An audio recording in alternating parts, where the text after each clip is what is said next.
पड़ जाए, कौन से वार का? गुरुवार का प्रदोष पड़ जाए, बृहस्पतिवार का यदि प्रदोष पड़ जाए तो प्रदोष के दिन, प्रदोष काल में, प्रदोष के दिन, प्रदोष काल में किसी शिवालय में जाएं, शंकर के मंदिर में जाएं, एक ही दिए के अंदर एक फूल बाती, कैसी बाती है? फूल बाती, और उसी दिए के अंदर एक लंबी बाती, दो बाती। कौन सी बाती हैं? जम के बोलो जरा। एक फूल बाती, एक लंबी बाती, दो बाती। एक ही दिए के अंदर फूल बाती, लंबी बाती दोनों रख लें, थोड़ा सा घृत की बातियां, तेल की बाती नहीं, घी की बाती रखें, और दोनों बातियां उसमें रखकर 3 बेलपत्र भगवान शंकर के मंदिर में लेकर जाएं। दिए को भी प्रज्वलित नहीं करना है। पहली बेलपत्र नंदीश्वर की, जो ऊपर का भाग होता है जिसको हम शिव तत्व भाग कहते हैं, नंदी के पीठ पर एक भाग होता है जिसको शिव तत्व भाग कहा जाता है, तो नंदी की पीठ पर जो भाग है वहां पर एक बेलपत्र समर्पित करें। दूसरा बेलपत्र आप जो माता पार्वती जी का, जैसे ये शिवलिंग है और ये गोल भाग है, ये माता पार्वती जी का हस्तकमल है, तो माता पार्वती जी का जो हस्तकमल है, इस हस्तकमल पर कहीं पर भी एक बेलपत्र आप समर्पित कर दें। और तीसरे नंबर की जो बेलपत्र है, तीसरे नंबर की जो बेलपत्र है वो भगवान शंकर पर समर्पित कर दें। जो दिया आप लेकर गए हो मंदिर में, उसी दिए को नंदी और महादेव, इन दोनों को दर्शन कराते हुए अगर मंदिर के अंदर लगाने दें दिया तो ठीक है, ना लगाने दें तो दीप को बीच में बस स्पर्श कराकर, भले बाहर जाकर लगा दो, पर प्रयास करो वो दीप, वैसे तो बीच में नंदी और शिव के मध्य में वो दिया स्पर्श होना चाहिए। जैसे ये नंदी है और ये शिव है, तो इसके मध्य में दीप स्पर्श कर ले, भले उसको जलाने ना दे, पर स्पर्श मात्र कर अगर आपने एकांत में कहीं पर भी ले जाकर लगा दिया, उस दीप को जला दिया, तो गया हुआ कितना भी करोड़ रुपया हो, वो धीरे धीरे कर कर गया हुआ धन हमारा वापस आता ही है।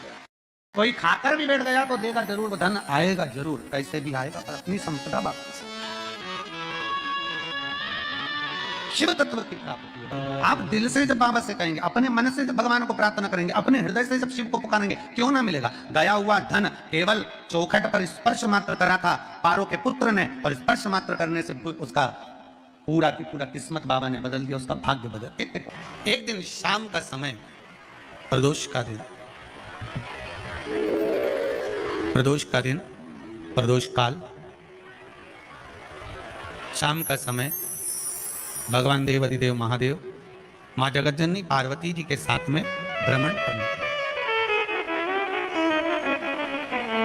देखिए, अगर प्रदोष का व्रत नहीं कर सकते, प्रदोष के दिन आप व्रत नहीं कर सकते, मान लो आपसे भूखा नहीं रहा जाए, प्रदोष का व्रत नहीं कर सकते, प्रदोष के दिन आप भूखे नहीं रह सकते, मंदिर भी नहीं जा सकते, दिया भी नहीं लगा सकते, तो शिव महापुराण की कथा कहती है कि प्रदोष के दिन, प्रदोष काल में अपने ही दरवाजे के पास में देवाधिदेव महादेव का स्मरण कर लक्ष्मी की वृद्धि के लिए, कार्य सिद्धि के लिए, संपदा को प्राप्त करने के लिए आप अपने ही दरवाजे के पास में एक दीप लगा सकते हो। कौन से दिन? प्रदोष के। गुरुवार की प्रदोष पड़ती है तो शिव गंगा के स्थल पर निवास करते हैं। गुरुवार की प्रदोष शत्रुओं का नाश करती है। जब जिंदगी बहुत संघर्ष में चल रही हो, बहुत दुख का जीवन चल रहा हो, बहुत कष्ट का जीवन चल रहा हो, बहुत कष्टमय जीवन चल रहा हो, तब शमी के 5 पत्ते, शमी के 5 पत्ते एक दुर्वा के साथ, एक अक्षत चावल का एक दाना, वो भी हल्दी में भिंगोया हुआ हो या केसर में भिंगोया हुआ, शमी पत्र 5, एक दुर्वा, एक चावल का दाना, जो दिल से, हृदय से बेलपत्री के वृक्ष के नीचे पार्थिव लिंग का निर्माण कर कर, मट्टी का शिवलिंग बनाकर, प्रदोष काल में मतलब शाम के समय पर शिवलिंग बनाकर उस पर जल चढ़ाकर, जो ये 5 शमी का पत्र, एक दुर्वा और एक चावल का दाना, अपनी कामना कर कर, जो दुख चल रहा है, बाबा से विनय कर कर एक एक पत्ता जब समर्पित कर दे, फिर एक दुर्वा समर्पित कर दे, फिर एक चावल का दाना समर्पित कर दे और बाबा का वहीं पर पुनः विसर्जन कर दे, 3 महीना तो जाने दो, 15 दिन के अंदर वो दुख कटता जरूर है, चाहे कोई भी दुख, कोई भी दुख हो। जीवन में अगर तुमको लग रहा है कि मैं दुखों से पीछा छूट ही नहीं रहा, तब उस जगह पर बेलपत्री के मध्य भाग में पीला चंदन, ये जो पत्ती है और ये दो पत्ती हैं, ये बड़ी पत्ती और ये बीच की जो पत्ती है, इसके बीच में जो डंडी का भाग रहता है, जो बीच में डंडी का जो भाग है, बड़ी पत्ती और ये दो छोटी पत्ती के मध्य में जो डंडी का भाग है, उस डंडी के भाग में पीला चंदन और एक अक्षत पीला शंकर भगवान को प्रदोष के दिन आप अगर प्रदोष काल में समर्पित कर रहे हैं तो ये निश्चित है कि धीरे धीरे कर कर वो दुख समाप्त होगा, वो दुख हटेगा ही। विश्वनाथ को कुछ नहीं चाहिए, मेरे शंकर को चाहिए क्या? अगर आपके जीवन में ऐसा लगे कि बहुत बड़ी बीमारी आ गई और आपके घर का व्यक्ति वेंटिलेटर पर पड़ा हुआ है, तो शमी के वृक्ष के फूल ले आओ 7, और शमी के वृक्ष के 7 फूल लाकर एक एक फूल शंकर भगवान को श्री शिवाय नमस्तुभ्यम कहकर उस व्यक्ति के लिए जो पड़ा हुआ है, अंतिम सांस गिन रहा है, जिसको अटैक आ गया, अंतिम सांसों में जो गिन रहा है, उसके नाम से भगवान शंकर पर चढ़ाना प्रारंभ कर दो। मात्र 7 पुष्प उस शमी के वृक्ष के 7 पुष्प आप शिव को समर्पित करिए, उसका नाम और गोत्र बोलकर, और भगवान शंकर का मूल मंत्र श्री शिवाय जम के बोलिए, श्री शिवाय नमस्तुभ्यम बोलकर एक एक शमी का फूल शंकर पर चढ़ाना प्रारंभ कर दो। फिर आगे वो विश्वनाथ की मर्जी है, वो प्राण कैसे लेकर वापस आता है, उस काल से छुड़ाकर महाकाल कैसे लाता है, ये वो जाने। आपका फर्ज केवल आप अदा करिए। 12 महीने प्रदोष आती है, 12 महीने शिवरात्रि आती है, प्रदोष को ही शिवरात्रि का भाव है। 12 महीने आते हैं। अगर व्यापार ना चले, दुख तकलीफ ज्यादा हो, कष्ट ज्यादा हो, बहुत टेंशन जिंदगी में चल रहा हो, कोई काम हो ही नहीं रहा, कोई दिक्कत ही दिक्कत है, व्यापार सही ना चल रहा हो, कष्ट ही कष्ट हो, और यहां तक का है अगर बीमारी ने भी घेर रखा हो और बहुत जिंदगी में दुख चल रहा हो, कहीं मत जाना। प्रत्येक महीने प्रदोष आती है, हर महीने शिवरात्रि प्रदोष आती है। 1 लोटा पानी, 5 बेलपत्र,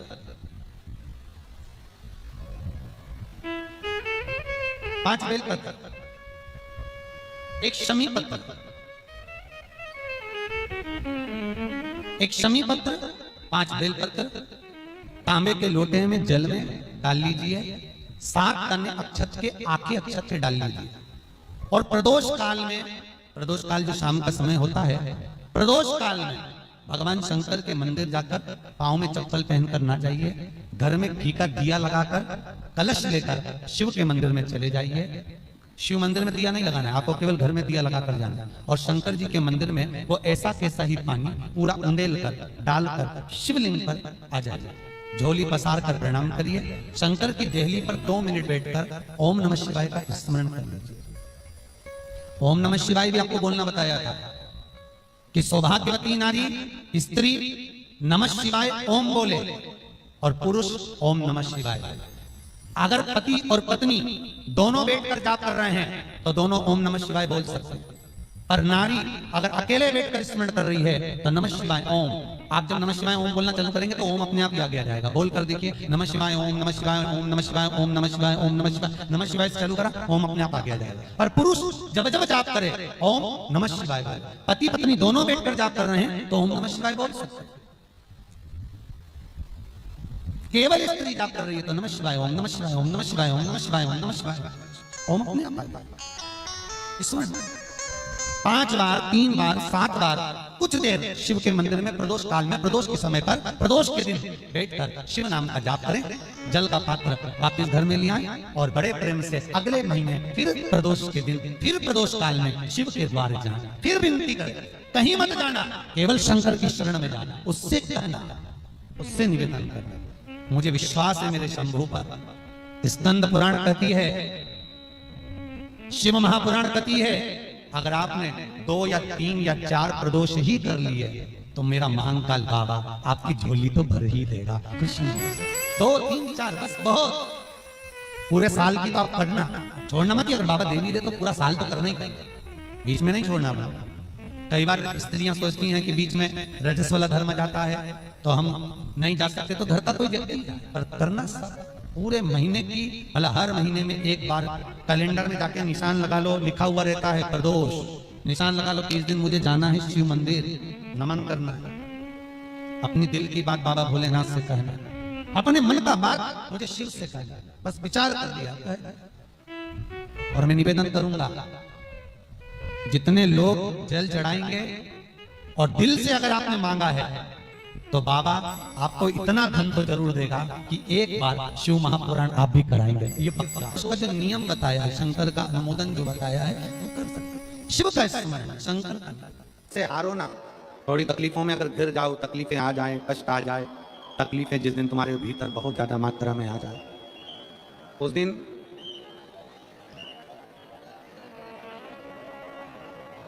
तीन बेलपत्र, एक बेलपत्र में पीला चंदन, बीच वाली पत्ती। जिस दिन तुम्हें लगे कि मैं बहुत दुखी चल रही हूं और मेरा काम हो ही नहीं रहा, बहुत तकलीफ की जिंदगी चल रही है, कोई हाथ पकड़ने वाला नहीं है, कोई संभालने वाला नहीं है, और बहुत, उस समय पर एक बेलपत्री के बीच वाली पत्ती पर पीला चंदन, दूसरी पत्ती पर लाल चंदन और तीसरी पत्ती पर 11 चावल गीले, पानी में उसको थोड़ा सा भिगो लें या धो लें, 11 चावल गीले शिव जी की उस पत्ती पर रखें। सबसे पहला पीला चंदन का बेलपत्र, दूसरे नंबर पर लाल चंदन का बेलपत्र, तीसरे नंबर पर जो 11 चावल आपने धोकर रखे हैं वो हाथ की हथेली में रखना है, और हाथ की हथेली में रखकर अपनी कामना कर कर भगवान शंकर से विनय कर कर पंचाक्षर मंत्र नमः शिवाय या षडाक्षर मंत्र ओम नमः शिवाय या श्री शिवाय नमस्तुभ्यम बोलकर उस बेलपत्र पर सीधे हाथ में रखकर उल्टे हाथ का स्पर्श कर कर बाबा से अपने मन के भाव कहकर शंकर के शिवलिंग पर उसे समर्पित कर दीजिए। एक ही लोटा जल, जहां से जल बहता है अशोक सुंदरी वाली जगह, एक ही लोटा जल, जहां से जल बहता है उस जल बहने वाली जगह पर 3 बार उस जल को अपनी कामना कर कर श्री शिवाय नमस्तुभ्यम या पंचाक्षर मंत्र या षडाक्षर मंत्र बोलकर 3 बार उस स्थान पर गिरा दीजिए। गिराने के बाद में बाबा से विनय कर कर अक्षत वाली जो बेलपत्र है, एक बेलपत्र और एक अक्षत उसमें से अपने लिए लेकर जाओ, उसको 2 महीना 3 महीना अपने घर में रखिए। जितना भी दुख है धीरे धीरे बाबा समाप्त कर कर खुशियां घर में लेकर आता ही। दुख समाप्त होगा, खुशियां घर में आएगी। जो बेटियां ससुराल में दुखी हैं, बहुत कष्ट में हैं, या आपस में समाज पति पत्नी का नहीं बन रहा है, या कोई विवादित वाली बात है, तो निवेदन है तलाक पर बात को लेकर मत जाना। एक बार बाबा देवादिदेव महादेव का एक भाव जरूर प्रकट करना। महाराज श्री अवधूतेश्वर महादेव का नाम लेकर, कौन से महादेव? अवधूतेश्वर महादेव का नाम लेकर थोड़ी सी मूंग, हरी जो मूंग होती है, उस मूंग को गला लीजिए पानी में। गलाने के बाद में उस मूंग को शिव मंदिर में ले जाकर भगवान जो नंदीश्वर विराजमान होते हैं वहां रखकर 7 बेलपत्र उस मूंग पर चढ़ा दीजिए। चढ़ाकर बेलपत्र मेरे देवादिदेव महादेव को अवधूतेश्वर महादेव के नाम से समर्पित कर दीजिए।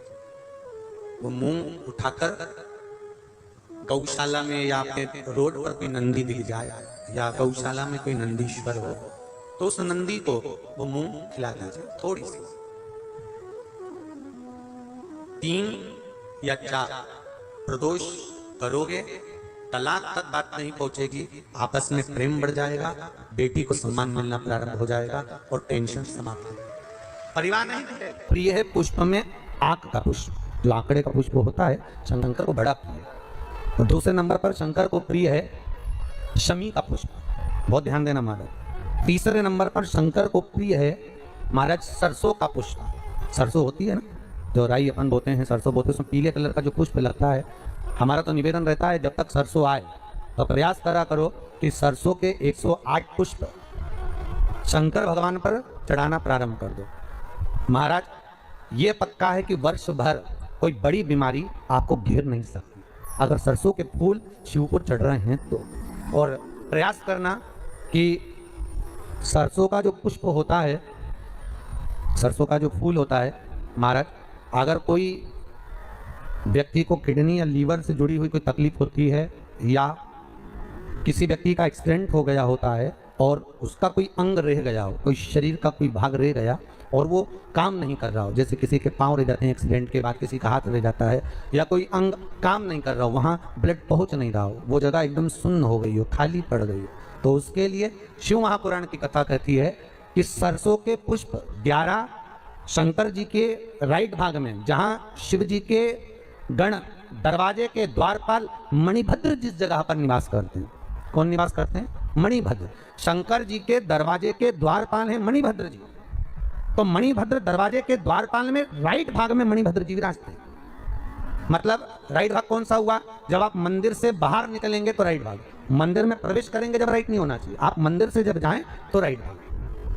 मतलब आप मंदिर से राइट से जाएंगे तो शंकर जी का भी राइट हो जाएगा, क्योंकि शिव जी ऐसे बैठे हैं तो शंकर जी का भी राइट हो गया, देवता उनका भी राइट हो गया, तो राइट भाग सीधा हाथ मणिभद्र जी का स्थान। 11 सरसों के पुष्प मणिभद्र के उस द्वार पर आप रख दीजिए, और मणिभद्र के द्वार पर रखकर अंदर जाकर 108 वापिस जब आप बाहर निकल रहे हैं, ये पुष्प आप रखने के बाद एक बार बाहर जाएंगे, फिर वापस आएंगे मणिभद्र रखने के बाद, और अंदर जाकर 108 सरसों के पुष्प शंकर को समर्पित करेंगे महाराज। उस सरसों के पुष्प जो शिव जी को आप समर्पित कर रहे हैं उसको वापस लेकर आएंगे, श्री शिवाय नमस्तुभ्यम बोलकर उस सरसों के पुष्प को महाराज सरसों के तेल की बोतल में उसको डाल लीजिए। शंकर भगवान को किसी भी प्रदोष में, शाम के समय प्रदोष काल में उस तेल को वापस ले जाकर चढ़ा दीजिए शिव जी को, उसको वापस लेकर आ जाइए। उस तेल का प्रयोग आप नाभि में डालिए, और जो शरीर काम नहीं कर रहा उस स्थान पर कम से कम 15 दिन 20 दिन तक उसकी मालिश करना प्रारंभ करिए। बाबा चाहेगा तो चलाने का प्रयास कर देगा और वो अंग, वो शरीर काम करने लगेगा। मणिभद्र का स्मरण। दुख की जिंदगी चल रही है, बेलपत्र लीजिए और 7 चावल के दाने बेलपत्र के मध्य वाली धरती पर रख लीजिए। जो बेटा बेटी बहुत प्रयास कर रहे हो, बहुत कंपटीशन एग्जाम दे रहे हो, बहुत मेहनत कर रहे हो, और उसके बाद भी बहुओं का, बेटियों का, बेटों का अगर कहीं जॉब नहीं लग रहा और कहीं सिलेक्शन हो ही नहीं रहा, वो बहुत हार चुके हैं, तब एक बेलपत्र 7 चावल के दाने मध्य धरती पर 7 चावल के दाने, एक घिसे हुए चंदन की गोली, पीला चंदन को घिस कर उसकी एक गोली बनाई, एक गोली गोल कर शिवपिंडी जैसी, शिवलिंग जैसी गोली बनाकर उस चावल के दाने पर रख लो। एक स्थान पर रखकर घर के अंदर ही उसका पूजन कर लो, कर दिए से आरती कर ऐसी ही बेलपत्र अशोक सुंदरी वाली जगह पर रख दीजिए। ये किसी भी प्रदोष के दिन या किसी भी सोमवार की अष्टमी के दिन या किसी भी विशेष शिवरात्रि के दिन आप ये एक बार केवल करना है, और अपने मन की कामना कर उसको रखकर बाबा को घी का 2 दिया लगाकर आ जाना है। मेरा भोलेनाथ आपका हाथ पकड़कर आपको कंपटीशन एग्जाम में विजय दिलाएगा। जिस कभी ये शिवलिंग है, ये गोल जलाधारी है, ये सामने चरण, करें दर्शन सबने। ये 2 सामने जो चरण है, इसके बीच में सुख सुंदरी है। कभी कभी विशेष कोई अवसर आए, सोमवार की अष्टमी पड़ जाए या कोई विशेष प्रदोष का दिन पड़ जाए, और आपको लग रहा हो कि मेरा महादेव को मैं जल चढ़ाते चढ़ाते इतना समय हो गया, मेरा महादेव नहीं सुन रहा, तब कभी कभी ऐसा मन में आए कि क्यों नहीं सुन रहा, तब लोटा भरकर जब जल लेकर जाओ, गणेश जी को चढ़ाया, अशोक सुंदरी को चढ़ाया, षडानंद कार्तिकेय को चढ़ाया, माँ जगत जननी जगदम्बा माँ पार्वती को चढ़ाया, वही जल ले जाकर बेलपत्री के वृक्ष पर चढ़ाया, शिव जी को अर्पण नहीं कर पाए।